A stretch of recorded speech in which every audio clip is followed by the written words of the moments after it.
तो आज मैं एक बड़े इंटरेस्टिंग टॉपिक के बारे में बात करूंगा। ये ऐसा है कि काफ़ी बच्चे जो जिस भी स्टेज में आप खड़े हैं ना, ये हर स्टेज पे आएगा। अगर आप मान लीजिए पाकिस्तान में, इंडिया में, पाकिस्तान में बैठे हैं और आप 20 साल के हैं, अभी आपको समझ नहीं आ रहा करना क्या है, तो आपके सामने ये चीज़ आएगी।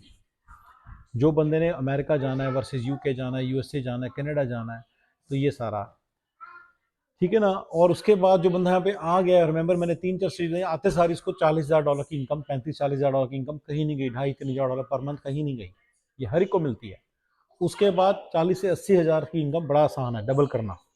और उसके बाद 160 के की इनकम बड़ी जल्दी होती है। जितनी जल्दी हो सके मेरा ये फंड है कि आप कर लो। अगर आप अमेरिका आ ही गए हो तो 160 के की इनकम बड़ी जल्दी जल्दी करो। उसके बाद फिर 160 के बाद 350 और 400, 350 के मार्क्स को कैसे ब्रीच करना है, और उसके बाद 350 पर हेड यानी 700 के मार्क को कैसे ब्रीच करना है। देखिए हर स्टेज पे मैंने एक चीज देखी है सबके लिए, और मैं उनको आपको सब पे बात बताना चाहता हूँ। ये मेरा एक थोड़ा सा इंस्पिरेशनल और फिलोसॉफिकल वीडियो है, सीएसएफ का पार्ट है, कंप्लीट सक्सेस फॉर्मूले का। देखिए आपके अंदर पहली चीज ये है कि आपको ना ये चीज समझ में आनी चाहिए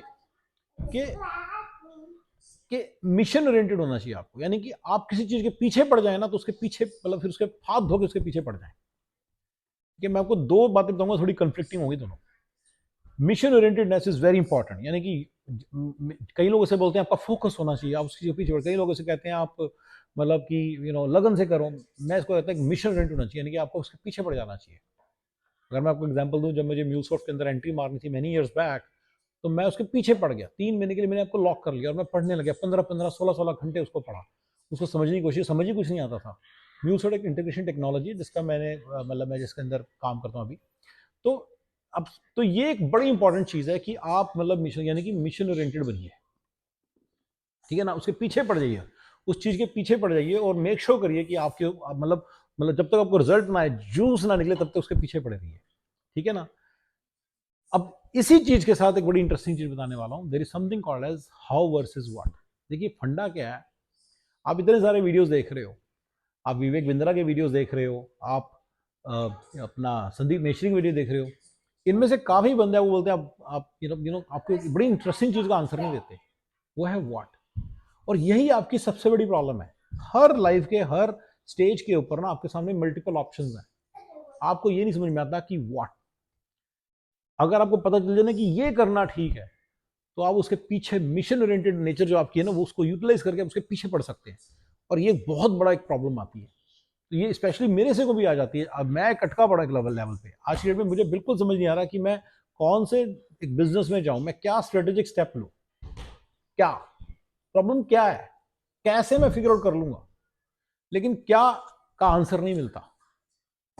लकीली मेरे पास 1.2 मिलियन पर ईयर तक के तो आंसर्स हैं, और फिर हर सिचुएशन की जरूरी नहीं है मेरे पास क्या क्या आंसर्स हो, बट मेरे पास जनरल फिलोसफीज है। लेकिन ये बात समझना बड़ा जरूरी है कि ये क्या बहुत बड़ी प्रॉब्लम है कि what, how is not a big deal. काफी बंदे हाउ बता रहे हैं, वो आपको व्हाट के लिए गाइड नहीं कर रहे, ठीक है ना। अपने अपनी लाइफ में अपनी ऑप्शंस को समझिए कि क्या क्या है, और उनमें से आपने एक ऑप्शन चूज कर ली है। आधे आधे मन से ऑफिस जा रहे हो, आधे आधे मन से कर रहे हो, आपने चूज कर रखी है। हु नोज आपका जो करेक्ट व्हाट है वो डिफरेंट है, जिससे आप अपने गोल्स को अचीव कर सकें। ये देखो, ठीक है ना। ये बहुत ही एक कॉम्प्लिकेटेड सी चीज है।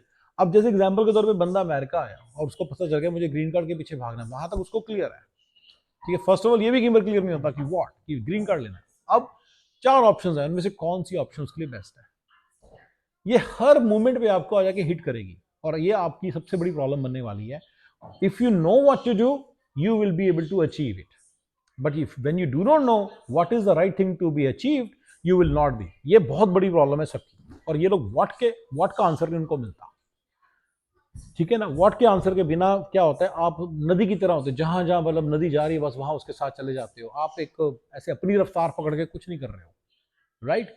तो वो आपको डाउट भी डालता रहता है। मैं आपको बहुत सारे इसके एग्जांपल्स दे दूंगा कि कितने सारे डाउट्स आते हैं लोगों के दिमाग में। लेकिन ये हाउ वर्सेस व्हाट का बहुत बड़ा इंपॉर्टेंट है कि व्हाट इज रियली इंपॉर्टेंट, और जो विवेक बंद्रा बताते हैं वो बताते हैं हाउ, व्हाट नहीं बताते। इसलिए काफी सारे मोटिवेशनल स्पीकर आपको एकदम पंप अप तो करते हैं, लेकिन आप अगले दिन ही फुस हो जाते हो, थोड़े दिन में फिर आपको व्हाट नहीं पता होता।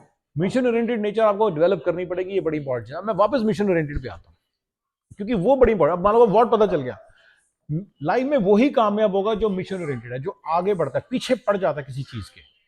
अगर आप किसी चीज के पीछे नहीं पड़ोगे ना, तो वो आपको फिर मतलब बड़ी मुश्किल आती है। वैसे बंदे थोड़े सुस्त से होते हैं ना, जो उसका कोई फायदा नहीं है।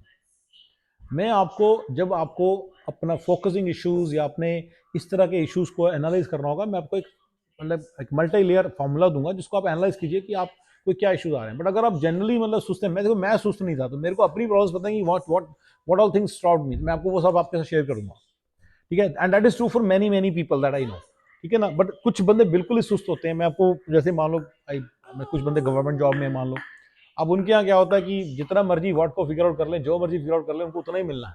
तो कई बार वो they lose that motivation, they lose that thing. तो वो आप देखो, उस तरह के लोगों पे शायद मेरे फॉर्म ये चीज मेरे लिए, उनके लिए शायद ये ना हो, लेकिन उनके लिए बहुत है जो बिजनेस कर रही हैं। तो जो बिजनेस कर रहे हैं या कुछ और कर रही हैं, मुंबा प्लीज डोंट डू दैट बेटा, नो बेटा, I am using this equipment, you are making it shake,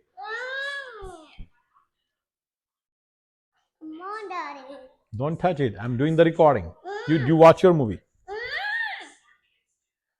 so what is the very important thing, आप नोट करिएगा कि आपके माइंड में डिलेमा चल रहा होता है। जिन बंदों को कुछ अचीव करना, उनको समझ नहीं आ रहा तो करना क्या है, अगला स्टेप क्या लूं, कौन सी चीज की तरफ जाऊं। वो फिर क्या होता है, टिपिकली आप अपना रिएक्शन देखना, आप उस चीज की तरफ चल रहे हैं जो आपके सामने सीधी चीज पड़ी है। आप बीए कर रहे हैं तो आप एमए करने लग जाओगे, बीकॉम कर रहे हो तो एमकॉम करने लग जाओगे, सीए करने लग जाओगे। एक और चीज मैं बता देता हूँ, जो बीकॉम कर रहा है ना, उसके लिए सीए बड़ा इजी वाट है, एक बड़ा। तो जब कोई बंदा कहता है ना जी मैंने बड़ी मेहनत करके जी आईआईटी का एग्जाम क्लियर कर लिया, अरे भाई छोटे से स्टूडेंट थे, जिंदगी में ज्यादा ऑप्शन थी नहीं, इंटेलिजेंस आपके पास ही, आपने आईआईटी का एग्जाम ही तो क्लियर करना था, वाट की प्रॉब्लम तो आपके सामने आई नहीं। ये इंडिया की एक बहुत बड़ी प्रॉब्लम बता रहा हूँ। इंडिया के अंदर लोगों मतलब आईएएस के एग्जाम क्लियर से बड़े बड़े न्यूज़पेपर में आर्टिकल छपते हैं, बंदे ने आई कर लिया, वो कर लिया। अरे मेरे भाई, इनको भी लाइफ का पता ही नहीं चला। लाइफ के अंदर जाएंगे तो फिर क्लियर वट कोई नहीं होगा, क्लियर कोई गोल नहीं होगा, क्या करना इज राइट थिंग। कंपनी खोल लूं, जॉब ले लूं, ना जॉब ले लूं, अमेरिका चले जाऊं, कनाडा चले जाऊं, समझ ही नहीं आएगा। जब तक ये होगा कि पढ़ के ये चीज अचीव की जा सकती, तब तक तो वो आगे बढ़ के कर लेंगे, राइट। तो 21-22 साल की उम्र तक तो अगर एक बंदा बच्चा इंटेलिजेंट है ना, उसके सामने बड़े क्लियर गोल्स होते हैं। आईआईटी में एडमिशन ले लूं मैं, एमटेक कर लूं, एमबीए कर लूं आईएम से। वो आप नोट करेंगे कि काफी बंदे उसको अचीव कर लेते हैं, बट वो लाइफ में आके फेल भी होते हैं, क्योंकि उनके ये व्हाट की इश्यूज, ये what is a biggest issue, क्योंकि वो मिशन ओरिएंटेड है, तभी आईआईटी आईएम में एडमिशन लिया, लेकिन उनको व्हाट समझ नहीं आता और बड़े गलत डिसीजन लिए होते हैं, ठीक है ना। ये गलत डिसीजन के अंदर मैं बहुत सारी आपको हेल्प करूंगा। दैट्स माय होल आइडिया, कि आपको व्हाट पता हो। मेरे पास वैसे क्लियर व्हाट्स की सीरीज ऑफ व्हाट्स का आंसर है, अगर आप वो फॉलो कर रहे हैं वैसे ही कहीं ना कहीं पहुंच जाएंगे। मैं वो भी आपसे जरूर शेयर करूंगा। और guys, thank you very much.